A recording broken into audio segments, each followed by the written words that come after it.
How would you like a 15% discount to my daily email, the stack of stuff, the show notes, discounts to the conference, all of that? All you need to do is text the word show to 33777. You'll get the annual subscription with a 15% discount to my daily email. You'll get the stack of stuff, the links to the show notes, discounts to the conference, and so much more.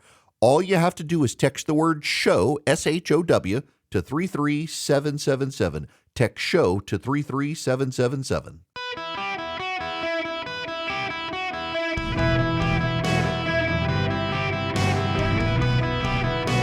Welcome to the Eric Erickson Show podcast, Hour 2. Hello and welcome. It is Eric Erickson here across the United States. The phone number is 877-973-7425 if you want to be on the program. Happening right now is a massive fire at Iran's oil refinery in Abadan. It is, contrary to what's being said online, it's not urgent. Refinery in Iran, but it is a significant oil refinery in Iran. Abadan is on the coast. It is very, very near the border of Iraq and Kuwait. And right there, it runs on the Euphrates River, and it is a pretty significant outpost for Iranian oil production, and it is on fire. No word on what has caused the fire. We need to talk about China a little more because there is a disturbing story today. First, before I get there, I just want to note again that the American press corps, so hostile to Team USA, has thoroughly embraced Eileen Gu. Eileen Gu is the skier. Vox.com said she was the winner of the Winter Olympics. Let me, just so you can compare and contrast this, if you get my morning piece, if you text Eric to 33777, you got my morning piece. It's also going to be my syndicated column. Let me read you this. This is from The Athletic. Eileen Gu is the highest earner at the 2026 Winter Olympics. The scientist, politician, skier, model, and student is like a magician. The audience dazzled by her mastery, but somewhat irked by how she does it. That's The Athletic. This is also from The Athletic. It's nice to be feted as a winner, as the U.S. men's Olympic hockey team has been, but who's celebrating you and why are they doing it matters more. Athletes would be wise to recognize that in this climate, celebration is easily repurposed into political capital. That is The Athletic. Let me read you this from Vox.com. Eileen Gu won 3 medals, 1 gold and 2 silver in Milan, and now has 6 total medals over the span of 2 quadrennials.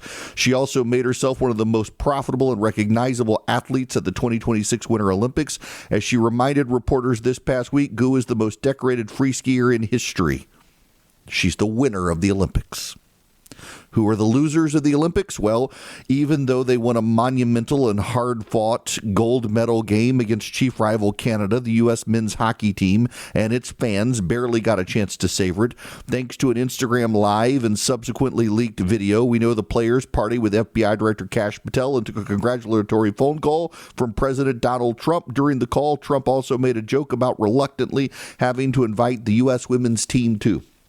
Interestingly enough, the National Press Corps has started having the women's team players on to talk about the men's team, not about their own win. God forbid you let the women savor their win. Every single press invite to the women has been about their response to Donald Trump's joke to the men's hockey team. And they've all taken it in stride, reiterating today, by the way, that the reason they didn't go to the State of the Union was not opposition, but because of real scheduling conflicts they couldn't get out of easily.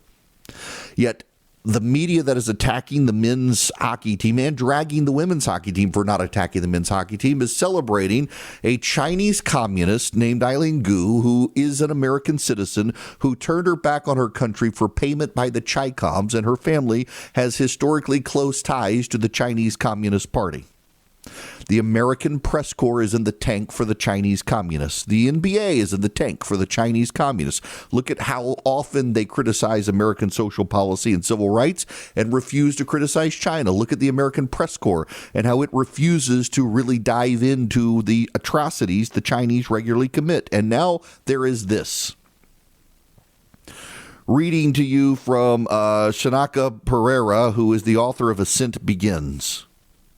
The FBI has arrested a former U.S. Air Force major who spent 26 months in Beijing training Chinese fighter pilots. The story everyone is missing is not the arrest, it's the network behind it. Gerald Eddie Brown Jr., call sign Runner, 65 years old, 24 years in the Air Force, flew the F-4, F-15, F-16, A-10, commanded units responsible for nuclear weapons delivery. After retiring in 1996, he became a contract simulator instructor training American pilots to fly the F-35. In August of 2023, he started negotiating to train People's Liberation Army Air Force pilots. His intermediary connected him to the network of Steven Su Bin, a Chinese national who pleaded guilty in 2016 to conspiring with Chinese communist hackers to steal 65 gigabytes of classified data from Boeing and defense contractors targeting the C-17, F-22, and F-35. The same network that stole the F-35's blueprints then recruited the man who trained Americans to fly it and sent him to Beijing to teach Chinese pilots how to fight against it. First steal the machine, then acquire the mind of the instructor. Brown arrived in China in December of 2023. Day 1, 3 hours answering questions about the U.S. Air Force. Day 2, a personal briefing to People's Liberation Army Air Force pilots. He stayed for 26 months. He only returned to U.S. soil in February 2026 and was arrested yesterday in Jeffersonville, Indiana. He's not an anomaly. Five Eyes Intelligence issued a joint warning in June of 2024 that the Chinese communists are systematically recruiting Western fighter pilots through shell companies. At least 30 former British pilots were identified. Former Marine Daniel Dugan was arrested in 2022 on the same charges. His network connection? Also Steven Su Bin. Same node, different asset. The question Washington does not want asked, how does a man with nuclear weapons experience and F-35 simulator access negotiate with a convicted Chinese hackers network, fly to Beijing, train enemy pilots for over 2 years, and only get arrested when he voluntarily walks home? You can arrest Brown, you can convict him, you can't unteach what he taught. The damage is done. The FBI arrested this man after he spent 26 months training Chinese military pilots to kill Americans in air combat. Chinese officials also accidentally revealed a vast influencer operation through ChatGPT. This is a story. If you get the show notes today, you will see this story. A Chinese law enforcement official disclosed to ChatGPT a vast influence operation targeting foreign adversaries and dissidents worldwide that included the impersonation of U.S. officials to silence critics, according to a new report from OpenAI, the company behind the chatbot. The Chinese operative used OpenAI's ChatGPT to help plan an operation to undermine Japan's pro-Taiwan prime minister as part of a broader operation against potential threats to the Chinese Communist Party. The individual used ChatGPT to edit and update reports on cyber special operations, accidentally revealing the sweeping cyber campaign against foreign enemies and domestic threats. The periodic reports on cyber special operations laid out a large-scale, resource-intensive, and sustained strategy featuring numerous operations and hundreds of staff. The operations deployed tactics such as the abuse of social media account reporting to target dissidents, mass online posting, forging documents, and impersonating American officials. All of the campaigns were designed to suppress online and offline criticism within China and abroad.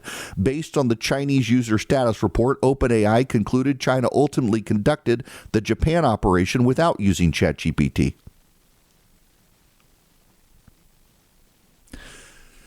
I mentioned the other day that much of the propaganda campaign you are hearing against AI is a fear campaign generated out of China. It's hard for people to nuance sometimes, I realize, and to understand that two things can be true at once. One of the things that is true is there are real concerns about AI and about AI data centers. Another thing that is true is that Chinese propagandists are amplifying those concerns into something more sinister and doing so as a way to convince you to not embrace AI, to oppose the construction of data centers and power plants for data centers and the like, because the Chinese are not catching up to us. In fact, the proof is in this, that China was relying on ChatGPT to try to run an operation against the Japanese, and OpenAI caught it and banned it. Why? Because OpenAI bans access to accounts in China, particularly for governmental purposes. This is a widespread pattern. The Chinese have so thoroughly infiltrated our telecom networks in this country that it is almost impossible for us in this country to be able to function without the Chinese intercepting phone calls. Increasingly, our elected officials are told not to use cell phones, but to use iMessage and WhatsApp to communicate, or Signal to communicate, because they're so much more secure. China is at war with the United States, and we do not operate enough as if we appreciate that fact. But it is a fact at this point. The Chinese are openly hostile to the United States of America. The Chinese are openly hostile to our allies. They are recruiting Americans who are willing for money to undermine the national security of the United States.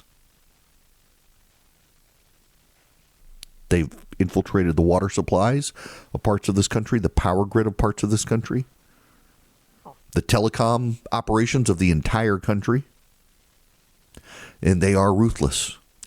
And they have the American Press Corps rooting for them as well. It's kind of wild to watch the American Press Corps. You know, back in the 1980s, even most of the American Press Corps, not all of it, but most of the American Press Corps understood Soviets bad.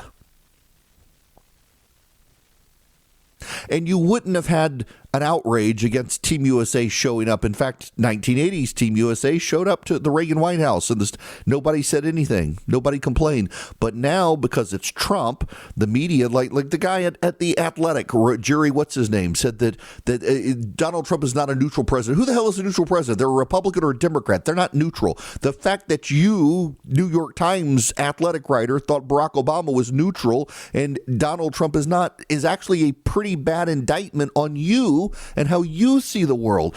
And these people are willing to cheer on a Chinese communist-funded athlete against Americans and not raise the alarm about China. It's a big problem. But it's still one we can beat if we have the will to beat it. I just don't know. I think there are a lot of Americans who have given up. Decline is a choice, and I think a lot of people are ready to decline. They're tired. They're ready to give up. They don't want to lead the world. Why lead the world? Let China lead the world. China leads the world. Your rights are over. Your ability to speak up goes away.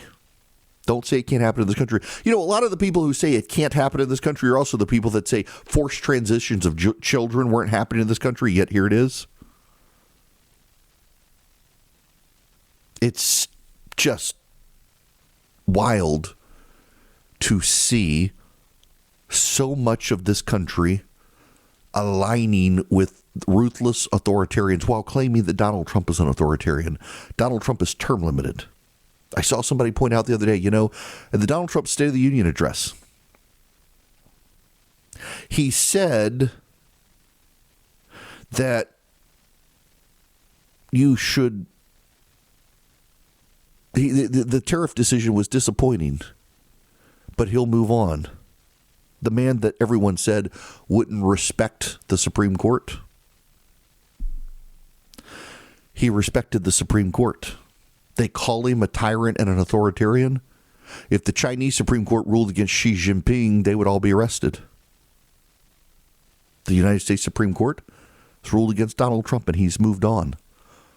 The left screams about his tyranny and authoritarianism. They can't recognize it on their side, and they're in the pocket of the Chinese communists at this point, who are funding American pilots to train Chinese pilots to kill Americans and infiltrating our electronic systems. We should start treating them like the hostile power they are. We should start treating them like they were the Soviets instead of coddling the Chinese. This is really, really wild, y'all. I gotta play you this video. It's gonna make your head explode. Of course, it is in California. Well, I believe Fresno deserves leaders that are honest from the very beginning, not the end. So going into this, I am putting my life out there. Up front about his status as a registered sex offender, Rene Campos is not running from his past as he runs for office. I've been given the chance to rehabilitate through the courts and back into the system. Charged with being in possession of child sex abuse material back in 2018, the Fresno native says he pled no contest to a misdemeanor charge. Now launching his campaign to represent District 7 on the Fresno City Council. He says his focus is on safety. So I say, let's choose somebody outside the box, somebody who knows the system from inside out. Because I've experienced the laws that we are trying to reform right now. Fresno County Clerk and Registrar of Voters James Coos says state law does not prevent a registered sex offender from running for office. Once you leave prison, you're on probation, you actually are allowed in California to reapply and become a registered voter again, which would then make you eligible to be able to run as long as you are living in the proper jurisdiction. Key phrase, in California. In Gavin Newsom's California, no less. You know, the California Board of Paroles is allowing out a child molester, serial child molester, molested over 20 kids.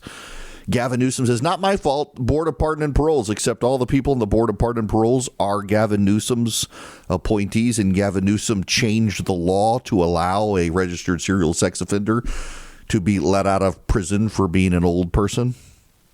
So Gavin Newsom changed the law and appointed all the people to the board to let the guy out. And Newsom's like, not my fault. I didn't do it, except he's responsible for all the people and the law changes to make it happen. I got to tell you, this effort to normalize pedophilia on the left, and by the way, it is happening. Don't tell me it's not happening. It is increasingly happening on the left, that they want to identify pedophilia as something normal in some sense is just disturbing as the rise of evil comes up. And Gavin Newsom letting it happen. I do think, though, I was talking to a Democratic pollster the other day who said he thinks that Gavin Newsom's 15 minutes of fame are almost up. I sure hope so. I'm getting tired of the guy already. I'm not tired of using Old Glory Bank, and you won't be either if they're your bank. Around the country, Old Glory Bank can help you. If you are buying a home, they do mortgages. If you are a veteran, first responder, active duty military, they give you great discounts on their accounts. They waive the fees for premium accounts for active duty military. If you're a business, you don't have to worry about the debanking trends in the country. Old Glory Bank will protect your right to bank. They protect your privacy. They stand up for you. They believe in your freedom to bank, in your freedom generally. They share your values. They're about to actually be publicly traded in NASDAQ, which is great for them. Old Glory Bank has been my bank before I started advertising for them. I was a customer of theirs. I have a checking and a savings account, and you can too. Go to oldglorybank.com/Eric today. oldglorybank.com/ERICK. Y'all, they're member FDIC. They're an equal housing lender. Now, terms and conditions apply. But if you're interested in a bank for yourself or your kid needs a custodial account, Old Glory Bank is a great place to consider. oldglorybank.com/Eric. oldglorybank.com/ERICK. Member FDIC, equal housing lender. Terms and conditions apply. Hello there, welcome. It is Eric Erickson here. The phone number 877-973-7425. Should you wish to be on the program, I will allow it. Don't forget to text golf to 33777. The Van Allen Golf giveaway is happening for February. You can go to their website. I'll send you the link if you text golf to 33777. We need to talk about this update. It happened during the show yesterday. Let's bring you up to speed here because we're not 100% sure of all the details. The Cubans opened fire on a Florida registered speedboat yesterday, and it was 4 armed Cubans who were killed on that boat. Cuban Border Patrol troops opened fire near the coast of Cuba on Wednesday. At least that's what the local authorities say.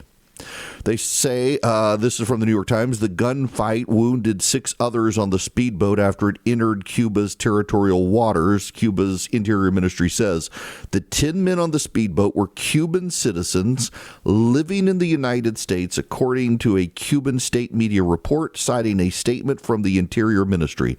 The report also said that preliminary declarations by men detained from the boat indicated they were intent on an infiltration with terrorist ends. The statement did not specify how the government arrived at that conclusion. What we actually know is that the vessel approached within 1 nautical mile northeast of El Pino Channel, north of Coralillo, a town in the central province of Villa Clara. According to a statement from Cuba's Interior Ministry, 5 Cuban border guards on a government boat approached the speedboat looking for identification. The people aboard opened fire, wounding a Cuban commander. Now, here is Secretary of State Marco Rubio, whose family fled Cuba. Well, let me rearrange the sound here so you can hear him. This is, again, Secretary of State Marco Rubio. So this morning, we were made aware by Cuban authorities of an incident off the coast of Cuba. We immediately began to look into it. As it stands now, the Department of Homeland Security, the Coast Guard, others are involved. The majority of the information we still possess is what Cuban authorities are providing both the public and the U.S. government.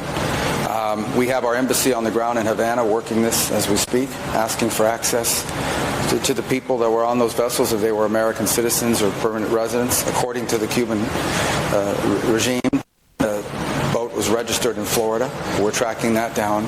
We will know shortly, and we will know quickly, many more facts about this incident than we know right now. The majority of the facts. Sorry, that's the nature of the video there. Now, James Uthmeyer, who is the Attorney General for Florida, said he's asked his state government Office of Statewide Prosecution to open an investigation, saying, quote, the Cuban government cannot be trusted and we will do everything in our power to hold the communists accountable. We don't actually know what happened other than what the Cuban government tells us, and we don't know the identities yet of the Cubans who were killed. We do know it has been confirmed by the State Department that they were Cubans who were permanent residents of the United States.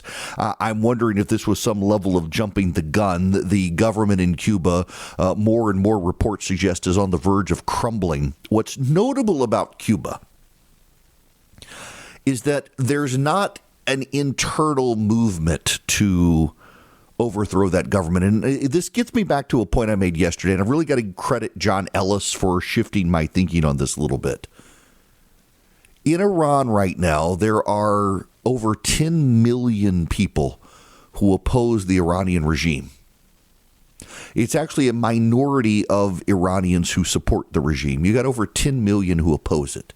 And many of those civilians are willing to do what they can now to topple it. They think that the time is right to topple the Cuban regime. Contrast that with Cuba, where unlike Iran, the government in Cuba is literally on the verge of a collapse. They don't have power. They don't have oil. They don't have energy. They're running out of food. The whole island is running out. What you don't see in Cuba is a popular uprising like you see in Iran. The reason for that is within Iran, there is a living memory of a time before the regime. And increasingly in Cuba, living memory is of the Castro regime. And those who could get out, got out. And the people who were left behind, many of them either couldn't or had no desire to leave, had no will to leave, and their will is sapped out. When you talk to the Cuban diaspora around the world, particularly here in the United States, and those who want to overthrow the regime, there is a level of melancholy among them with a recognition that many of the people in Cuba have kind of given up hope for something better. So the difference is that in Iran, there are a people willing to take things into their own hands and to try to push the regime out. We just have to help them. We don't need to send in troops. In Cuba, there's a level of desperation for help, and we don't need to send in troops there either, but we need to inspire the people of Cuba for something better, because most of the people in Cuba are related to people in the Cuban diaspora who escaped, who know how much better life can be than it is in Cuba. And you got to find a way to inspire, to give them hope, and to rebuild their will for something better, which has been tapped out by a regime that has not fallen, that did transition from the Castros to someone new, but the Castros now are gone, and the present regime is weak. It would be kind of wild, wouldn't it, if Marco Rubio went down there and becomes the National Archivist, Librarian to Congress, Secretary of State, and General President of Cuba. Add one more job title to it. Also President of Venezuela.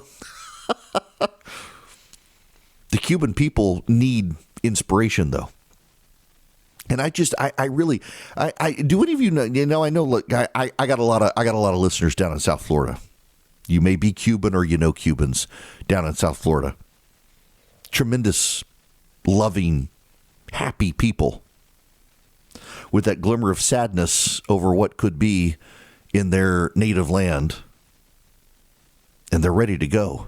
They've developed the skills as engineers, as bankers, as doctors, as lawyers to go back as educators, to be able to go back and rebuild their country. But we got to set the conditions. And this nation, we are led to believe, is on the verge of collapse. It is economically in free fall. It still has a robust military, but is less and less armed as arms can't get to the island. The Russians are sending oil. And, by the way, the Trump administration is thinking of letting the Russian oil go through for humanitarian reasons, because the hospitals are shutting down in Cuba because their generators are running out of power. There's no fuel left in Cuba. We could push them over the edge. They're closer to us. They're more of a national security threat to us than the Iranians are. As much as I want to overthrow the Iranian regime, if you're a longtime listener, you know I'm ready to overthrow the Iranian regime. But the people in Iran, just give them the arms, give them the wherewithal to do it, and they can do it themselves without American boots on the ground. In Cuba, though, because the people have lost their hope for freedom, they must be re-inspired to reacquire their hope for freedom. And the President of the United States could do that. The Secretary of State could do that. And I think we need to. I think we need to do what we can to topple the Cuban regime. The time is right. We have the opportunity. And I would like to see Cuba be free. And by the way, that you need to know that when I say this isn't some sort of neocon spread democracy around the world. The Cuban people know democracy, who have lived in the diaspora. And I think if we re-incentivize those people, think about. Put it in just real world monetary terms, the amount of Cuban refugees and permanent residents of the United States who go to Cuba and take American know-how with them, the boon to American manufacturing and American corporations who would go rebuild Cuba, the boon for the power companies and the copper companies to go down there and rewire Cuba, the American auto manufacturers to go sell them American vehicles, the American banking system to get set up down there, the American oil companies to get set up down there. We're the closest major nation to Cuba. They should be an American protectorate. It surely would be fantastic if we could make that happen. But in any event, I don't want to dwell. There's plenty of other stuff out there. But one side note here, you do need to understand that the current Cuban regime's biggest ally at this point are the Chinese communists, in large part because though the Soviets and then the Russians were supportive, the Russian government right now doesn't have the deep funding to be able to maintain the Cuban regime, and the Chinese do. And the Chinese have used northern Cuba as a base of operations in order to target the United States with spying operations. And you got to understand that by allowing the Cuban government to do that, by allowing the Cuban government to spy, by allowing the Cuban government to target operations inside the United States and generally engage as they have been able to acquire intelligence on us at a time that they are more and more committed to building up intelligence assets against the United States. I mean, I've just mentioned at the top of this hour, they recruited an American military pilot. So by toppling the Cuban regime, we also undermine China in the Western Hemisphere. You know, the Chinese have been going into Haiti. Haiti is a failed regime. It's completely destabilized, and the Chinese have been going in there as well. That continues to put China not just to the Western Hemisphere, but very close to us. And if one of the goals of the Trump regime is to secure the Western Hemisphere for the United States, we have to drive the Chinese assets, not just out of South America, not just out of Panama, but also out of Cuba and out of Haiti and places like that. The Chinese are trying to encircle us. In fact, they're allowing their ships to dock. Their ships have been docking. Their military vessels have docked in Venezuela no longer. Their military vessels have docked in Cuba. Their military vessels have docked in Haiti. Their military has docked in Panama. And we should be concerned with the Chinese interest in the Western Hemisphere, particularly because of the rare earth minerals. Now, I don't know about the rare earth minerals in Cuba, but in South America, there are plenty. And the Chinese have been working overtime to secure deals in Central and South America related to rare earth minerals so that we can't get them. And we, by undermining them in places like Cuba, Haiti, Venezuela, and elsewhere, we undermine not just their Bridge and Road Initiative, we undermine their ability to target us within the Western Hemisphere. And if we can make the Western Hemisphere safe, we can rebuild our rare earth mineral capacity in the United States before turning to the Indo-Pacific region, where, you know, General Kane has already in the Pentagon, the chairman of the Joint Chiefs, has raised some concerns about the short-sightedness of some of the American military operations being not focused enough on the Indo-Pacific region because we have real need to engage there. You drive them out of Cuba, you drive them out of Haiti, you drive them out of the Western Hemisphere. You can do rare earth mineral deals for the United States that rebuild our industrial capacity where we're not dependent on China, because we need to not be dependent on China for this stuff. It's like the guy, what's his name, running in Georgia, the gubernatorial, Rick Jackson. He rebuilt and saved the last antibiotics manufacturing facility in the United States. Found out it was going under, and if it went out of business, there would be no antibiotic manufacturing in the United States. 100% of it would come from China. So he and his family raised the money and saved the factory in Tennessee that makes antibiotics in the United States. It was the last factory. Think about that. It almost went away had this guy not stepped up with family money to save it. Now it's actually profitable. Makes a lot of generic antibiotics. We are losing our industrial capacities to China. It's one of the reasons the president likes tariffs. I disagree with him on tariffs, but I've never disagreed with him on targeting tariffs on China, because we do need to disincentivize people in China. Big story about Apple beginning to make computers again in the United States. Processing facilities for chips in the United States. There was a report that Tim Cook of Apple was given a private briefing by the CIA. It kept him up at night, realizing he needed to get chip manufacturing out of Taiwan and decrease dependency on China. We have the opportunity to do that in the Western Hemisphere with rare earth minerals, but part of the cornerstone of that must be destabilizing the Cuban regime, because the Cuban regime has given the Chinese a platform in the Western Hemisphere to set up intelligence operations very close to us, 90 miles from us. The Chinese have spying operations.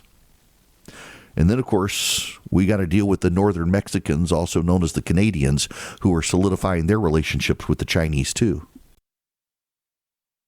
Welcome back. It is Eric Erickson here. The phone number is 877-973-7425. Should you wish to be on the program, text Eric, E-R-I-C-K, to 33777, and you can get the live stream, the show notes, and so much more. I saw the story. Y'all know I like to cook. Slowly working on this cookbook project. This is wild to me. Meals with families and friends have long shaped culture and punctuated history, according to the Wall Street Journal.